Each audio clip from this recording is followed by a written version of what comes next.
সবাইকে নমস্কার।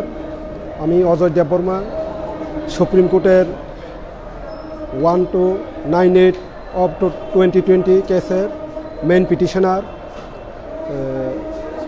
হাইকোর্টের দীপক গুপ্তার জাজমেন্টের 127 প্যারাকে নিয়ে আমরা সুপ্রিম কোর্টে একটা রিট পিটিশন করেছিলাম এবং ওই রিট পিটিশনের মাধ্যমে 10,323কে রেস্কিউ করা যায় কিনা সেই সম্পর্কে কিছু জানার জন্য মহামান্য সুপ্রিম কোর্টে যখন আমরা আপিল করি তখন মহামান্য সুপ্রিম কোর্ট আমাদেরকে একটা ওয়ে আউট দিয়েছিল। সেটা হলো এইরকম: the services of the petitioners stand protected by and in the terms of direction contain in para 127 of the very judgment,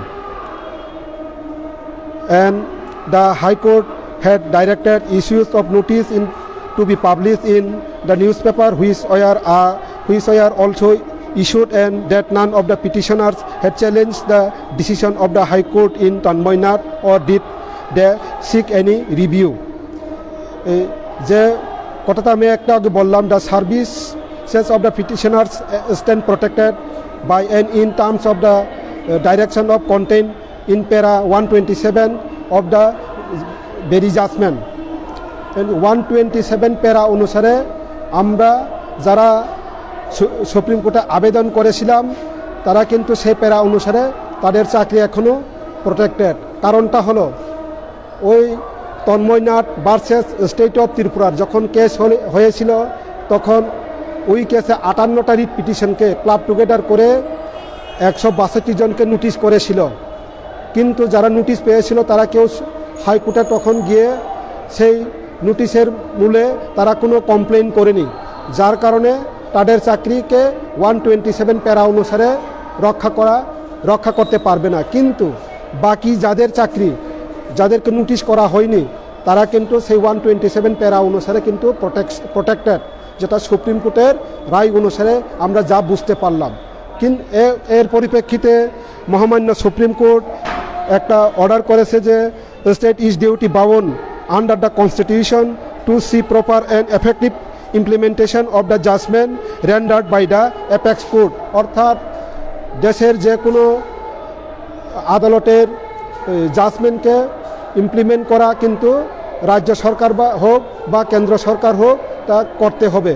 কিন্তু আমাদের 10,323 সম্পর্কে বর্তমান এবং আগের যে সরকার সেটা কিন্তু চালু করেনি, যার কারণে এই দাবিকে নিয়ে আমরা আজকে পথে নামতে হচ্ছে। তার কারণ একটাই, রাজ্য সরকার যদি এখনও চেষ্টা করে কিন্তু 127 প্যারা অনুসারে অনেক সেই শিক্ষককেই কিন্তু রক্ষা করতে পারে, কিন্তু রাজ্য সরকার সেই পথে হাঁটেনি।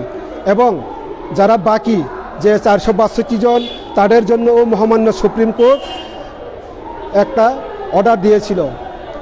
সেটা হলো রাজ্য সরকার স্কুল শিক্ষা দপ্তরে 12,000 নন টিচিং পোস্ট তৈরি করেছিল, সেই নন টিচিং পোস্ট নিয়ে মামলা হয়েছিল হাইকোর্টে মামলা হওয়ার পর হিয়ারিংয়ের পর হাইকোর্ট সেটাকে বাতিল ঘোষণা করে, কিন্তু সেই বাতিল কেসকেই আবার যে পিটিশন করেছিল দেবাশিস পাল চৌধুরী উনি সেটাকে নিয়ে সুপ্রিম কোর্টে যায় এবং সুপ্রিম কোর্টে আপিল করার পর সুপ্রিম কোর্ট হিয়ারিং করে সেটাকে একটা সময় স্টে অর্ডার করে রেখেছিল এবং পরবর্তীকালে সেটাকে কিন্তু যে কন্টেম্প্ট কেস ছিল সেটাকে উইথড্র করা হয়। সেটা হলো এইরকম: being satisfied that with the content aforesaid affidavit submitted by the applicant state, this honorable court by order date 2/8/2019 observed that nothing further need to be done in the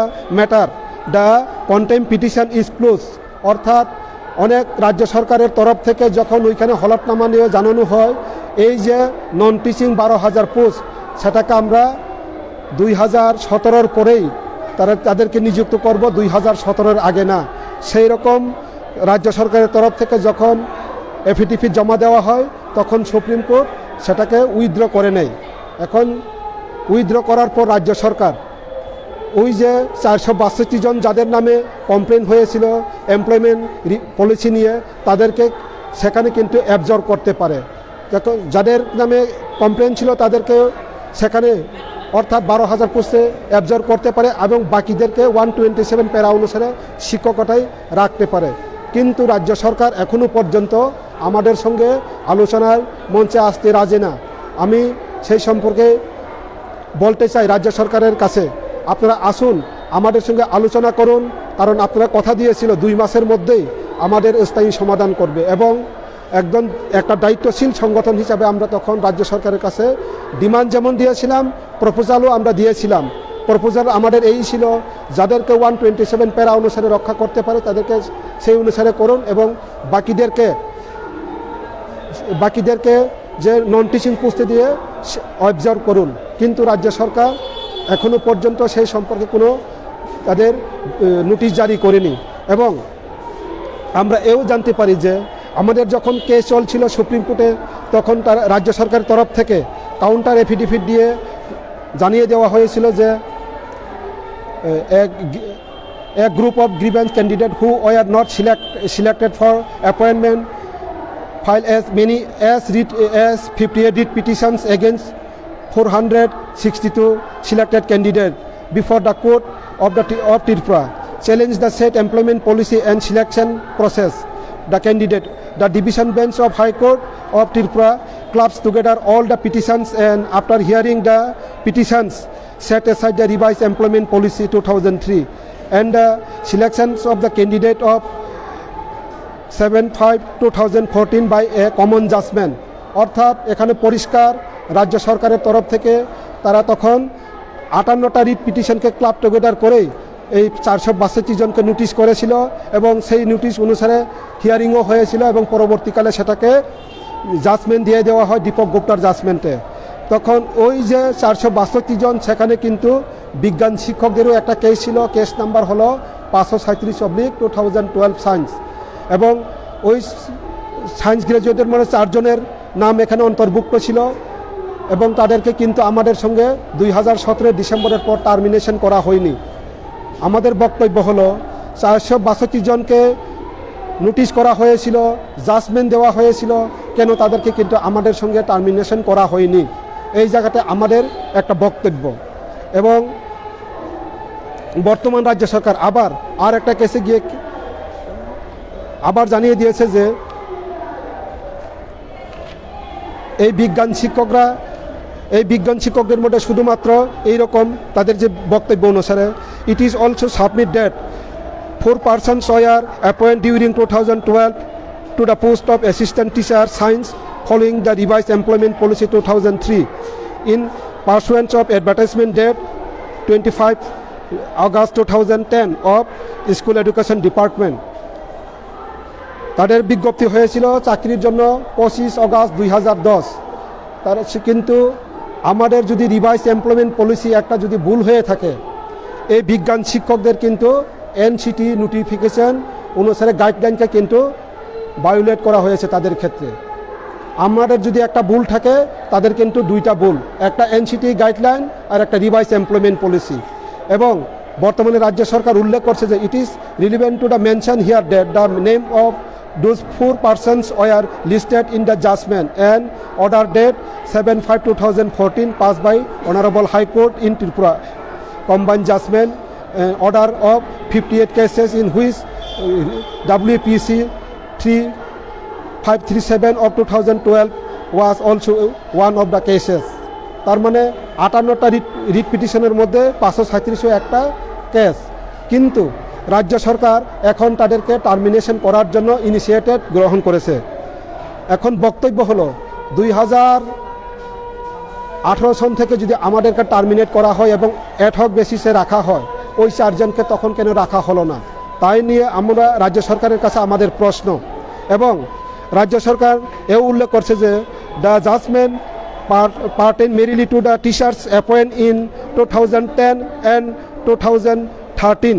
The matter of WPC 537 of 2012 is in respect of 4 assistant teachers science appointed in 2012.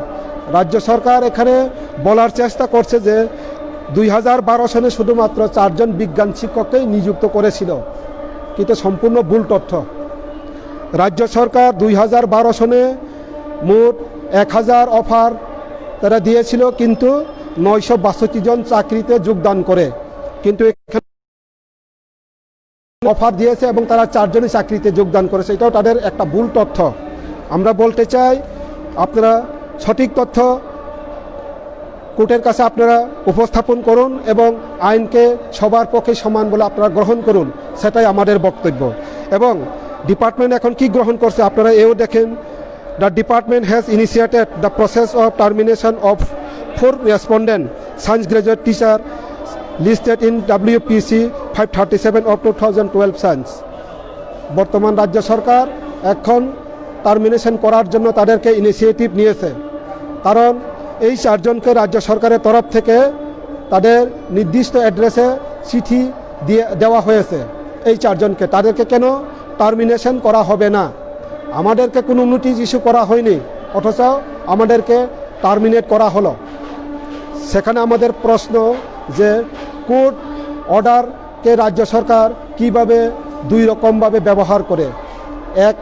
কোর্টের অর্ডারটা একই রকম হওয়ার কথা ছিল, কিন্তু রাজ্য সরকার আমাদের সঙ্গে এখনও সঠিক বিচার করেনি। যদি সঠিক বিচার করে রাজ্য সরকার, কিন্তু আমাদের চাকরি এখনও যায়নি, সেটাই আমাদের বক্তব্য।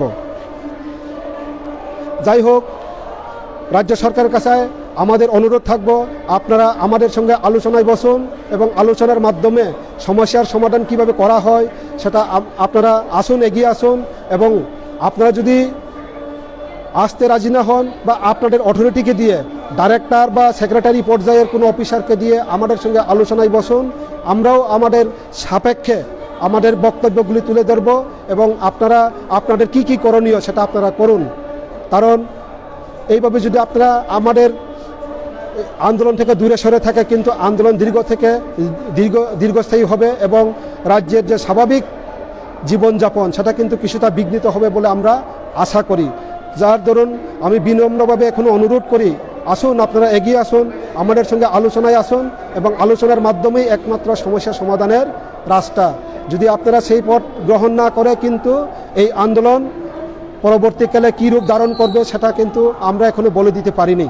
কারণ আন্দোলন যদি দাবি আদায় না হয় আন্দোলনের মাধ্যমে, আমরা আবার জয়েন্ট মুভমেন্ট কমিটির থেকে আলোচনা করে আমরা পরবর্তী পদক্ষেপ কী করা যায় সেটা আমরা কিন্তু গ্রহণ করব। যার কারণে আমি এই জয়েন্ট মুভমেন্ট কমিটির পক্ষ থেকে এখনও রাজ্য সরকারের কাছে বিনম্রভাবে অনুরোধ করি, আপনারা অতি সত্বর আমাদের সঙ্গে আলোচনা করুন এবং আলোচনার মাধ্যমে ওয়ে আউট বার করার জন্য আপনারা এগিয়ে আসুন। যাই হোক, সবাইকে অভিনন্দন জানিয়ে আমি সংক্ষিপ্ত আলোচনা এখানে শেষ করছি। নমস্কার সবাই।